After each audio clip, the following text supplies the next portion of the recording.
안녕하세요. 선생님입니다. 자, 이번엔 서희와 강감찬의 활약을 중심으로 거란의 침입과 극복 과정을 알아봅시다. 자, 여기 공부해 보도록 할게요.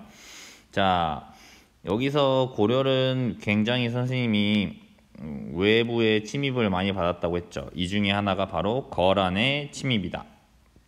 왜 이 거란의 침입이 일어났는지에 대한 배경을 먼저 설명드리자면, 고려를 건국한 사람이 누구라고 했어요, 여러분?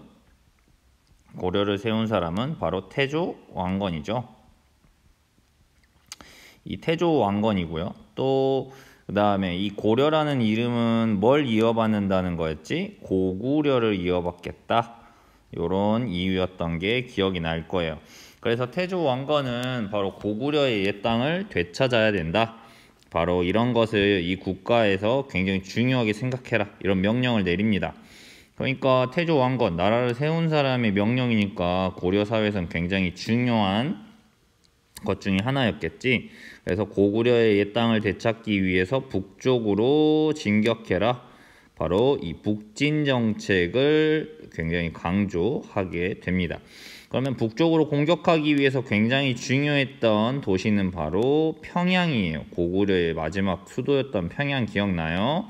이 평양을 서경이라고 부를 정도로 굉장히 고려인들은 이 평양을 북진 정책의 핵심적인 그런 전진 기지 같은 걸로 사용을 했다.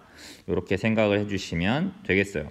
그 다음에 두 번째 이유는 바로 이 고구려를 이어받았던 나라 누가 있어요? 발해라는 나라가 있죠. 요 발해를 멸망시킨 것이 바로 누구였을까요? 바로 이 거란이었습니다. 이 거란이었기 때문에 바로 당연히 고려 입장에서는 거란을 싫어할 수밖에 없었겠죠. 무슨 말인지 알겠나요? 이런 것들을 한번 생각해 보면서 봐주시면 좋을 것 같아요. 자, 그러면은 이렇게 해서 중국이랑 우리나라의 지도를 한번 표시해 볼까? 이렇게 그리고 생각하신다면요. 자, 뭐 고려의 영토는 통일신라보다는 조금 넓어져서 이런 형태 이제 고려가 되고요. 고려의 수도는 뭐다? 개경. 그 당시에는 개경이라고 불렀고 지금도 남아있죠. 개성이라고 하는 도시입니다. 그 다음에 이 개성에서 조금만 올라가면 바로 북진 정책의 중심이었던 평양성이 있다. 이 평양을 서경이라고 불렀다는 얘기예요. 발해가 멸망하고 나서 이 북쪽 지역에 바로 이 부족이 거란족이라는 부족이 바로 나라를 건설합니다. 그게 바로 무슨 나라냐면 요나라가 돼요. 요나라. 알겠죠? 그러니까 고려의 북진 정책과 이 거란은 필수적으로 서로 충돌할 수밖에 없는 입장이었다는 생각을 할 수 있어요. 그 다음에 이 거란족은 고려를 공격하는 게 1차 목표가 아닙니다. 바로 이때는 중국에서 우리가 알고 있던 당나라가 멸망하고 이 송나라라는 나라가 건설이 돼요. 송나라입니다. 송나라. 그러면 거란의 주 목적은 결국 어디일까요? 요 송나라를 공격하는 것입니다. 근데 그럼 선생님 왜 송나라를 공격 안 하고 고려를 공격해요? 이건 거란의 입장에서 생각을 해보면 돼. 거란의 입장에서 생각해보면 너네가 생각해봐. 우리 군대를 송나라를 공격하는데 보내고 싶은데 이 송나라를 공격하다 보면 무슨 문제가 생길 수 있어요? 바로 고려가 뒤에서 만약에 쳐들어와 버리면 본진이 비어버리는 거잖아. 그치? 맞아요? 빈집털이 당하는 거야. 그렇기 때문에 이 거란족의 입장에서는 고려를 확실하게 먼저 자신들을 공격하지 못하게 만들어 놓고 자신들의 목표인 요 송나라를 공격할 필요가 있겠죠. 이게 나중에 배우는 뭐 청나라라든지 바로 요런 나라들이 무조건 먼저 우리나라를 쳐들어오는 이유가 바로 자신들은 중국을 공격하고 싶어. 근데 바로 우리나라가 자신들의 본진을 빈집털이를 할까봐 우리나라를 먼저 쳐들어오는 요런 형태가 되겠습니다. 알겠나요? 그럼 봅시다. 거란은 당이 멸망한 이후 당의 북쪽 지역에서 세력을 키워 나라를 세웠다. 아까 선생님이 말했죠. 거란이 세운 나라는 뭐다? 요나라가 됩니다. 요나라. 알아만 주세요. 고려는 거란이 여러 방면으로 세력을 확장하고 발해까지 멸망시키자 거란을 경계했다. 발해를 멸망시킨 건 거란. 아까 선생님 설명 들었죠. 그래서 발해는 고구려를 이어받은 나라고 고려도 고구려를 이어받은 나라인데 이 고구려를 이어받은 나라를 멸망시켰기 때문에 거란족을 굉장히 싫어할 수밖에 없었겠죠. 이후에 송나라가 건국되었다. 그치, 선생님이 여기 설명드렸죠. 고려는 송과 우호족으로 지내면서 거란을 더욱 경계했다. 자, 고려는 그러니까 송나라와 더 친하게 지내는 겁니다. 알겠죠? 둘이 더 친하게 지내면서 여러 가지 물건들도 교류하고 문화도 교류하면서 둘이 친하게 지내. 그러니까 거란족 입장에서는 아까 선생님이 말한 것처럼 고려를 쳐들어올 이유가 충분했던 거지.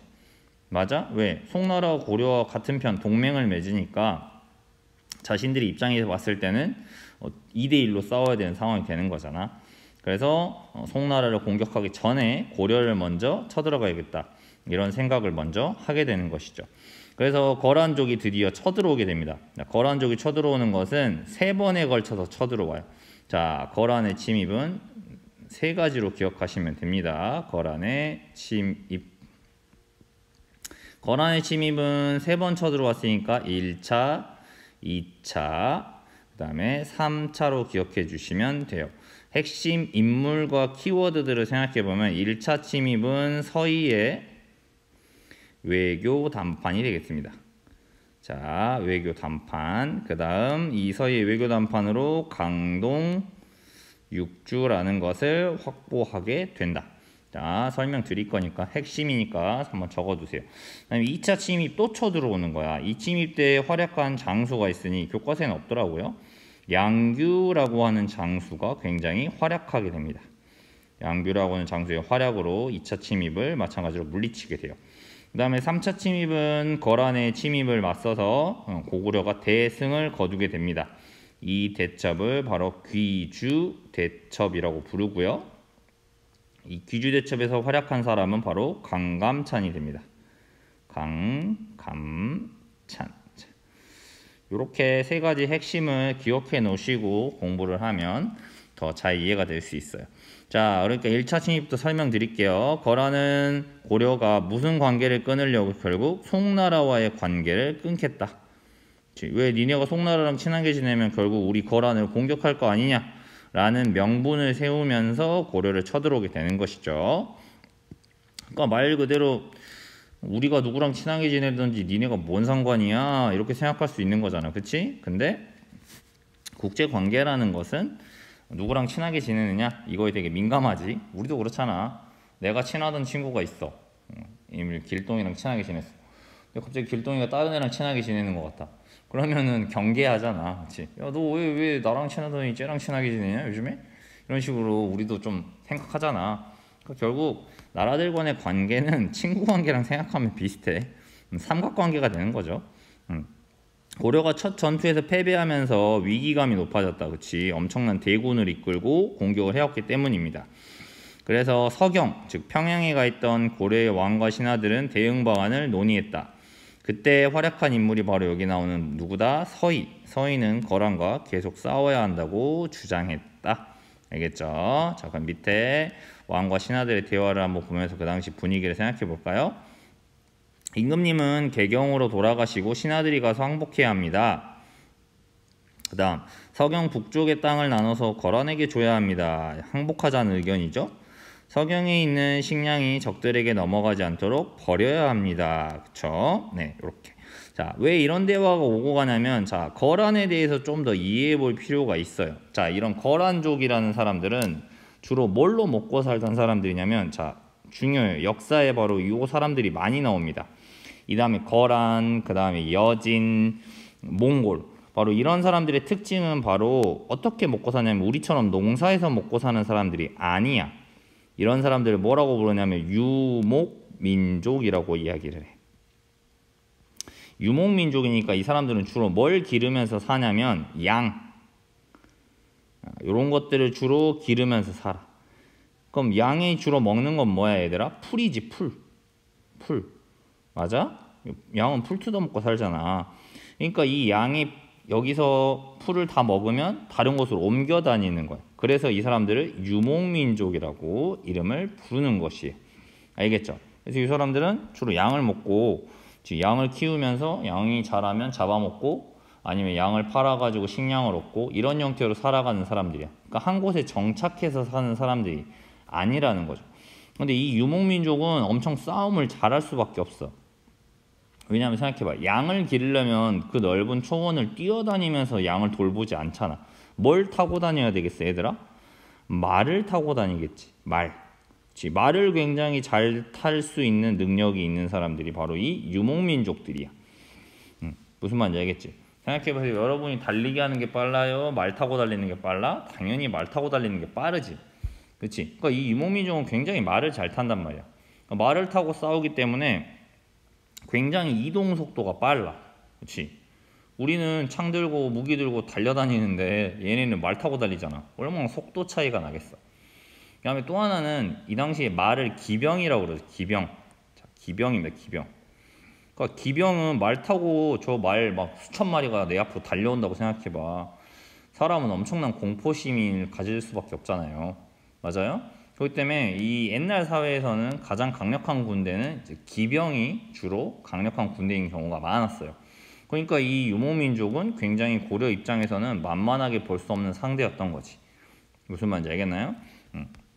그러면 이 말을 타고 다니는 기병은 가장 큰 단점은 뭐냐면 속도가 빠르다 했잖아. 말에다 먹을 걸 많이 싣고 다니지 않는 거지.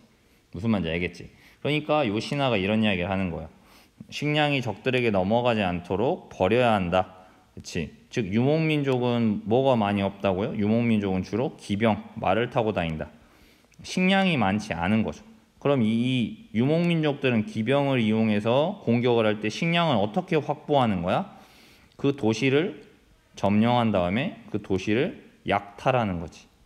말 그대로 그 도시에 있는 식량들을 다 뺏어서 지네가 먹는 거야. 왜? 지네는 속도가 빠르니까. 그 장점을 이용하는 거지. 엄청 빠르게 쳐들어가서 빠르게 점령하고, 그러니까 빠르게 쳐들어가니까 식량은 막 한 열흘치만 갖고 와. 그래서 열흘 안에 그 성을 함락시키고 거기서 먹을 걸 구하는 거지. 이런 형태의 전략을 짰기 때문에 바로 이 신하가 식량을 버려야 된다. 이런 이야기를 하는 거야. 지금 생각엔 여러분이 뭐 식량을 왜 버려요? 갖고 가면 되지. 차에 싣고 가면 되지. 이렇게 생각할 수 있는데 여러분 쌀 있잖아요. 집에 있는 거 20kg, 40kg 막 이러는데 그거 지고 도망갈 수 있겠어요. 그쵸? 네. 그러니까 그거는 상식적으로 어렵다는 이야기예요. 과거 시대에 뭐 지금처럼 자동차 도로가 잘 돼 있었겠어요? 수레가 잘 있었겠어요? 그죠? 그러니까 말 그대로 들고 가야 되니까 이거를 버릴 수밖에 없는 상황이다. 이런 이야기를 이해하시면 되겠어요. 이렇게 역사의 여러 가지 이야기들이나 이런 걸 봐야지 왜 거란은 이렇게 쳐들어오는지, 어떻게 고려는 맞서는지 이런 것들을 볼 수가 있는 거예요. 서희, 그래서 이때 서희의 활약입니다. 싸워본 후에 의논해도 늦지 않습니다. 지금 땅을 나눠주면 대대로 부끄러운 일이 될 것입니다. 식량이 충분하면 성을 지켜낼 수 있으며 전투도 승리할 수 있습니다. 그러니까 고려 입장에서는 이 기병들이랑 싸우면 솔직히 생각해 보세요. 그쵸? 넓은 평야로 나가면 안 돼. 결국 고려는 어디서 싸울 수밖에 없어? 주로 성을 위주로 싸울 수밖에 없지. 맞아요? 우리는 성을 쌓고 여기에 들어가서 버티는 거야. 당연히 성은 벽으로 둘러싸여 있기 때문에 아무리 기마병이 공격을 한다 해도 그치? 시간을 끌 수 있잖아. 그치? 그러니까 우리는 넓은 들판으로 나가는 것은 위험한 것이죠. 그렇죠? 왜? 기병들이 와서 우리를 공격할 거 아닙니까? 속도도 훨씬 빠르고. 그렇죠? 그러니까 고려는 주로 성으로 들어가서 버티는 이런 전략을 짤 수밖에 없는 거죠. 이때 서희가 이제 나서서 싸워야 된다. 그리고 제가 거란한테 가서 한번 대화를 나눠보겠습니다. 자, 그러니까 적이랑 꼭 싸우는 것만이 아니라 적이랑 대화를 통해서 문제를 해결한다. 이런 것을 외교라고 이야기를 해요. 알겠나요? 이런 가운데 고려가 거란의 추가 공격을 일단 막아냈어.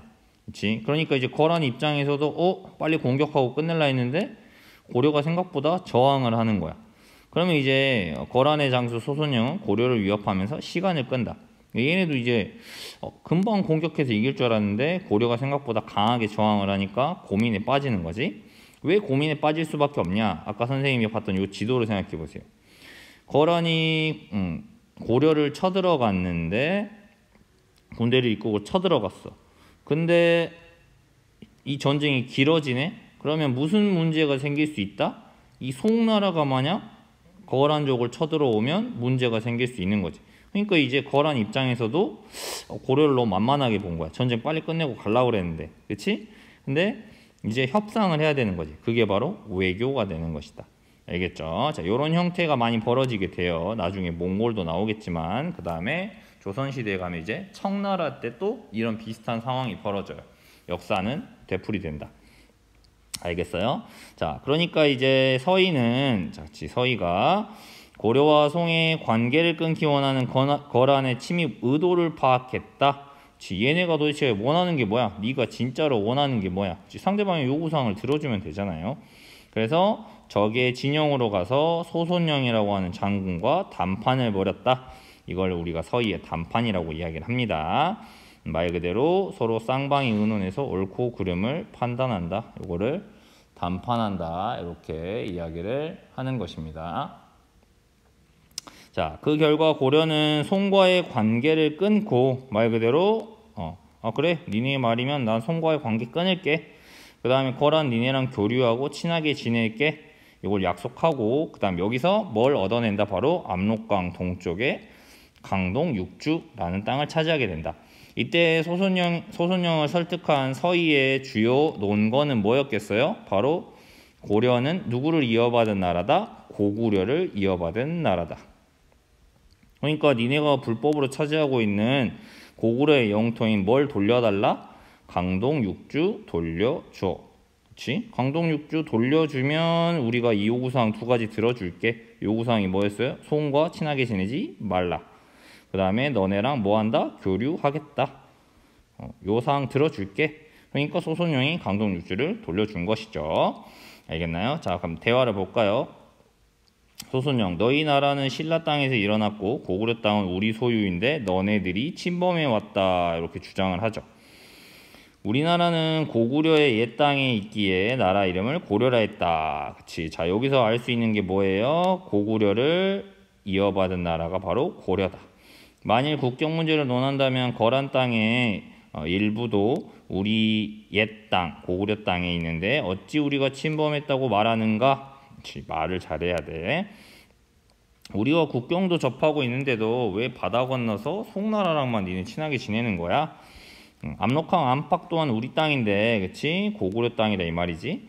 지금은 여진족이 그 땅을 훔쳐 살면서 길을 막고 있으니 거란으로 가는 길은 바다를 건너는 것보다 어렵다. 만약 여진을 쫓아내고 우리의 옛 영토를 돌려줘 성을 쌓고 도로를 통하게 해준다면 어찌 교류를 잘하지 않겠는가.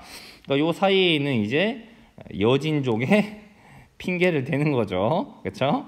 서희가 참 똑똑합니다. 자, 그럼 선생님 여기서 여진족이 나왔네요. 자, 요즘에 유행하고 있는 그 넷플릭스 드라마 중에서 여러분 킹덤 좀비 나오는 거 봤어요? 자, 그러니까 여기에 거란족만 있는 게 아니라 요 일대에는 바로 여진족이라고 하는 또 다른 부족이 살고 있습니다. 근데 이 여진족은 거란족만큼 힘이 강하지 않아서 아직 나라를 만들지는 못했어요. 그러니까 이 거란족이 이 여진족이 그냥 살고 있는데 내버려 둔 거지. 그러니까 고려는 뭐야? 이 여진족 때문에 너네랑 교류를 못하는 거다. 요렇게 핑계를 대는 것이죠.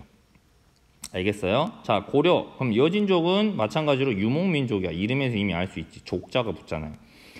수시로 고려를 공격하거나 약탈해가. 먹을 게 떨어지면 고려의 마을을 습격하고 막 이런 식이야. 나중에 고려가 그러니까 요 여진족 애들을 혼내줘야 되겠다. 그래서 정벌을 하게 됩니다. 나중에 배우게 되는 윤관의 여진 정벌이 되겠어요. 알겠나요? 네. 자, 어쨌든 이렇게 서희가 외교談판을 해서 외교談判말 그대로 싸우지 않고도 이렇게 전쟁에서 승리하고 원하는 요구사항을 얻어낼 수 있기도 하다. 이런 것들을 외교라고 하고, 자, 1차 침입에서 기억하실 거 아까 선생님이 설명드렸죠. 서희의 외교談판과 강동 6주. 자, 이것이 어떻게 나오는 것